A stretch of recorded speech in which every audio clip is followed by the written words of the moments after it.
সানকুইক চলতি পথে ইফতার।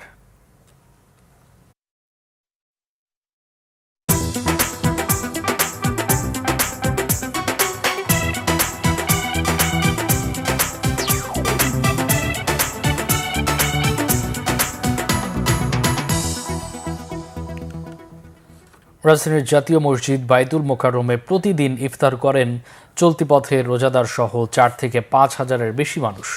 মসজিদের মুসল্লি কমিটি, তাবলিগ জামাত ও ইসলামিক ফাউন্ডেশন এই 3টি সংগঠনের প্রচেষ্টায় সম্পন্ন করা হয় এই আয়োজন।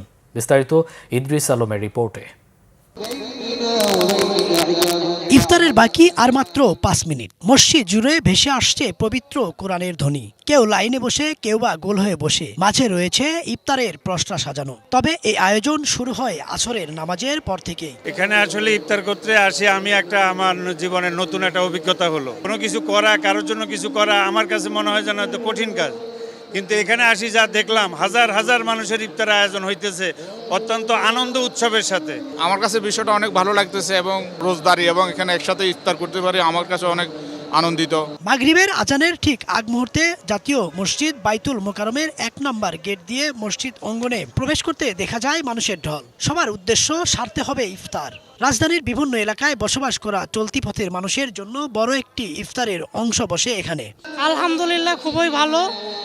এত মানুষ, সবাই অপরিচিত, কিন্তু সবাই একসাথে যে আমরা ইফতারের জন্য অপেক্ষা করতেছি, আল্লাহর তরফ থেকে এই ধৈর্যটুকু যে সবার মধ্যে আছে, এটা দেখে খুবই ভালো লাগতেছে। নামাজ পড়ছিলাম তো আসরের, এরপরে আর বেরোই নাই, টাইম হয়ে যাবে, দূরে বাসা, যার কারণে এখানে বসে ইফতার করতে আসছি। অন্যদিকে সবার প্রচেষ্টায় পবিত্র মাহে রমজান উপলক্ষে মাসব্যাপী এই আয়োজনে বিনাশ্রমে কাজ করেন শত মানুষ। তাতেও তৃপ্তি ভরে রোজাদারদের ইফতারি করাতে পেরে আনন্দিত মসজিদ কর্তৃপক্ষ। সবাই চলতি পথের মানুষ, এরা যারা ইফতার করতে সবাই বাসায় যাচ্ছে, নাহলে কেউ কোনো কাজে আসছে, তারা ইফতার করতেছে এখানে। আর এদের জন্য আমরা ইফতারের ব্যবস্থা করছি আর কি, চলতি পথে মানুষের জন্য ইফতারের ব্যবস্থা করছি এখানে আমাদের আজকে 2100 লোকের অ্যারেঞ্জমেন্ট করা হয়েছে। সবাই সাহায্য করতেছে, কেউ টাকা দিয়ে, কেউ শ্রম দিয়ে। পবিত্র মাহে রমজান সন্ধ্যা ঘনিয়ে এলেই সবাই মিলে সেরে নেন সম্প্রীতির এই ইফতার। ইদ্রিস আলম, বাংলা ভিশন, ঢাকা।